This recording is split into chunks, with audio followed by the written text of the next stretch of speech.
Coach Angel again. Hey Scott. Here is a dynamic warm-up. So this should only take, it could take anywhere between like 5-10 minutes, and you can do this really before anything. Obviously a nice good warm-up, like walking around, a little jog, a little, just kind of loosen things up. But this is kind of that post like warm-up stretch.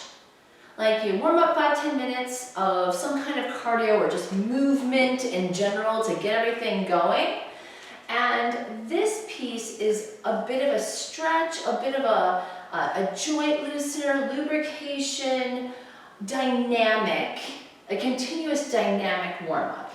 So the first thing I usually have any of my clients do before anything, even if it's a run or a bike, swim, whatever, or strength training, is the shoulders and spine and back. So I have a resistance tube here. You could use a broomstick as long as it's long enough. You can use anything that gives you full range of motion. And by that I mean you place your feet hip distance apart so you're just nice and tall through here. Arms fully extended. And you can start even at your thighs, but we're gonna come all the way up, keeping them fully extended, and then all the way behind. So doing this first one or two, you might say, I have to bend my elbows, I gotta twist my head, I gotta do weird things. Then see if you can find something longer. Okay, so fully extended, all the way up, around as far as you are able to go with these arms extended and without torquing your neck or contorting your body, and then bring it back. So 5 to 6 pass-throughs like this. Doesn't have to be fast, right? Up and over, and we'll turn sideways so you can see. And also, right? All the way up, out, and through. What you'll also might notice, if any creaking, any cricks, anything going on in the body, the shoulders, the back, that might need extra attention. Okay, so like I said, 5 or 6 pass-throughs, you could do up to 10. And then we're gonna take this same thing, and if you're using a pole, obviously you're not gonna fold it in half, but this, I do this so I don't whack myself with the handles. I'm gonna take my right foot over my left, and hopefully I can balance here, yes. Then the arms are gonna come up, and I'm gonna bend side to side. Just a little twist here, and a little bit here. So I'm getting through some spinal movement, that lateral flexion side to side, but the crossing of my legs, I'm kind of trying to like, stretch and warm up those hips a little bit more. You can kind of review physiology a little bit, but you got these big hip bones and, not hip, but like the, what do you call it, the crest of those hip bones, and then there's all the butt muscles that kind of stem from there, and then all the leg muscles that stem from there. So we're just kind of warming this all up. And then please warm up your spine. All right, so laterally, but keeping those arms, so what I'm trying not to do is lean forward, because that's no longer lateral, it's more of a forward movement, or almost even a twist. So I want that lateral movement side to side. Good. And then untwist, and then twist the other, cross over the other leg, okay? Now also you might be like, ooh, balance-wise, or maybe even my hips, I can only go halfway, or I can, so this is also gonna show you some progress as far as flexibility through your hips, if when you start doing this, they're tight to begin with. Okay, so if I were to look down at my feet, it should kind of look like my shoes are on the wrong foot. Okay, and then side to side. So yes, very dynamic. I'm not gonna hold and stretch there for a while. I'm just gonna move a little side to side with both feet crossed at one point. And you could do that again if you choose. Or if that felt good, balance was good, we're gonna move on. Now I'm gonna put one foot forward and one foot back. If you're familiar with yoga, kind of the warrior one stance. So both hips, I'll face you and then I'll turn. Both hips facing forward. One foot forward, one foot at an angle in the back. I'm gonna take my arms all the way up. So very similar to warrior one, except my front knee isn't bent. Now I'm going to look up at the band, look up at the ceiling, drop my shoulders down, create space. Then I'm going to start to push my hip forward a little bit, lengthening in the front part of my thigh and then up into my hips, up into my psoas, so this whole front part of my body now opening up. And then any amount that I can, start to bend backwards and open. And not holding, we're going to come back as we breathe, hinge forward, flat back, straight back, long back, reach, and then any amount that I can calm down. So humble warrior, pyramid.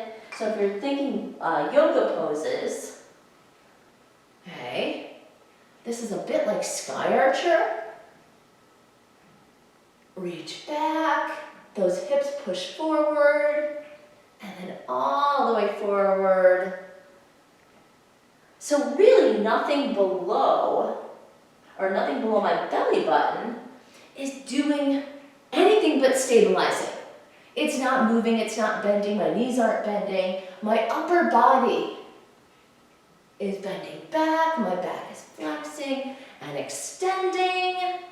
And then it's this hinge. And now my hamstrings are going, hey! Good, so a couple times there. Bring it back in. And now the other leg. I'm going a little slower today so that you can see and get a feel for the movement. And I don't want you to rush it. But that's why I said this could be 5 to 10 minutes, depending on how your body feels. So let's do the other side. You might also see that one side has better balance than the other. So eyes, this is a great ocular nerve test. Look up, and then any amount you can come back. Try not to crunch into your lower back. Just like any kind of back bend, lift up, extend out of that lower back, and then arch your back. And then come forward. Flat, try not to round through the shoulders. We're going to go as flat as we can, hinging forward all the way down. You might have to bend that front knee if the hamstrings are a little twingy today, or if they just don't have that full range of motion. So for me, I have to bend my knee a little bit, otherwise it will literally feel like my hamstrings are going to be pulled off the bone. That's a nice graphic, isn't it? And all the way down. And then one more time, all the way up. So you're pushing your hip forward, you're fully extending to that front part of your body, opening up, really big opener, and then forward. Try not to collapse. I'm open here, fully extending, opening here, till I come down, and then maybe I tuck my chin, chest, everything comes down. Good. And all the way up. So we've got, I just want to make sure we get that spinal movement. The last one, if you want to, especially if you just did that one, the hamstrings are like, whoa, then go ahead and take this behind you, right at your sacrum, right where your tailbone is. Take the legs out wide enough, and we're going to bend forward. Before we do, you can keep the knees slightly bent, especially if you know you have tight hamstrings, you aren't able to bend forward well in general, then don't force it. But if, depending on how they feel, if you're going to straighten the legs to come forward, make sure those thighs are engaged. And this is just a hinge. Again, flat back. So when I get to like the halfway point, I want to be able to see if I could put my coffee cup on your back. Now I'm going to pull those shoulders back because I've got this span, and maybe now your hands are resting on your butt. I might soften my knees because at this point my hamstrings aren't going to be able to tolerate a whole lot. And I'm going to come forward a little bit more. And now I'm going to start to try to lift my arms off my back and up. There are some people that can like literally have their arms near their head here. If that's you, awesome. And then bring it all the way back up. And do it again a couple of times. So it's a nice smooth movement. Take that bow, reach your arms up. One more. Now this is the first part. Again, I went a little bit slower because I wanted this to be a bit more instructional and informative. Again, not that I say you will speed it up when you do it, but you'll get a rhythm. You'll do it. The next warm-up or dynamic is all about the hips. Now, whatever resistance bands you have, it'll depend also on the day if you go lighter or if you go harder. I'm going to go a little bit easier today. And I'm going to place this because I'm looking for range of motion, not necessarily for strength. This is a warm-up. So I'm going to put it just above my knees. The first thing I'm going to do is squat with this on. I purposely came near a wall, so I like to use a wall for squats because the tendency for most people is that they get either because of full, full range of motion and things like that. Sometimes squats can be rather shallow, okay? So I want you to have full range as much as your knees will allow.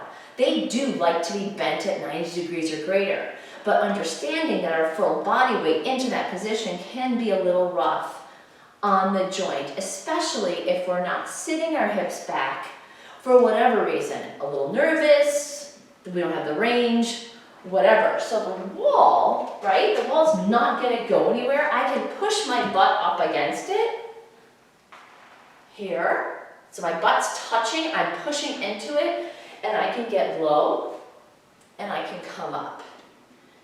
So I'm gonna come down and up. This band is gonna help keep everything in line.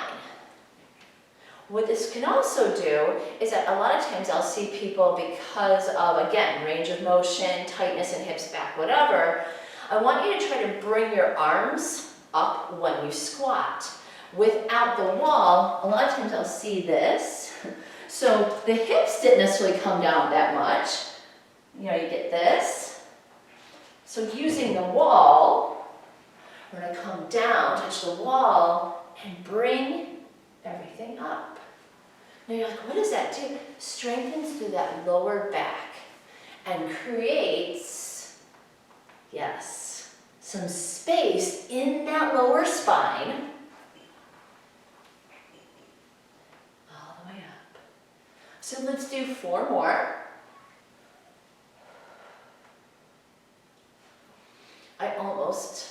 I frequently use bands in squatting because I do think they help keep things in line. This one, my legs are a little bit wider than my hips, primarily because this band is a little bit easier. The harder one will keep them a little bit closer. So really depends on your hips for that day. Last one. So hold here, take your back against the wall, take your arms against the wall, and pulse the legs. So open, open, without lifting your arches. So mainly through the legs. Yes, 4, 3, 2, 1. Open and close, goalpost, scarecrow. Goalpost, scarecrow. 3, 2, 1. Come on up. You're like, that's gonna wear me out before I run our bike. Not really. It's really preparing them. Okay, once you've done a few squats, and again, you can use all of this for more hip strengthening. This is more of a dynamic warm-up. So just enough to feel it, just enough to get warm, not so much, like you said, to hold back whatever you're going to do, or to, to hold it back or to ruin it, really. So we're going to take it sideways, both feet facing center, and move over this way, and over this way. Okay, try not to toe out, or because then you're just facing that way. We want both hips square and back.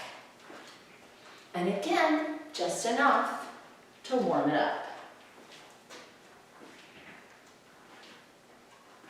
Okay, loosening up the joints, lubricating the joints, engaging muscle groups that maybe won't necessarily get engaged right away because we're like running or cycling forward, and these are more lateral muscles, but they're so good for stabilization. So every time our foot lands or one pedal stroke, that stabilization of the hips, that's why we're doing it. Good. Last one. The other one you can do, again, just a couple, is now facing that way, stepping wide, wide, wide, and then back. I'm going to do it towards you now. Okay? Wide, wide, wide. Here I'm closer, and back. Again, my hips are square. This is a wide stance. Warming up, dynamically engaging, stabilizing. Okay.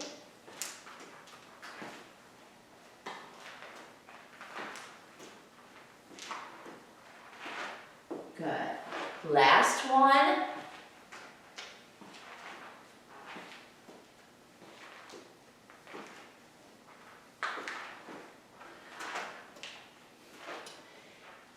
I would say, especially if you're running or cycling, there's one more.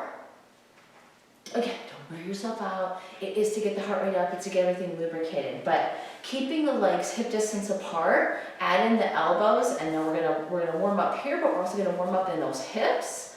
We're gonna pull it elbow to knee, elbow to knee. You've got the band on. Yes. And that little twist, elbow, knee, elbow, knee. Good. All right, here's 8, 7,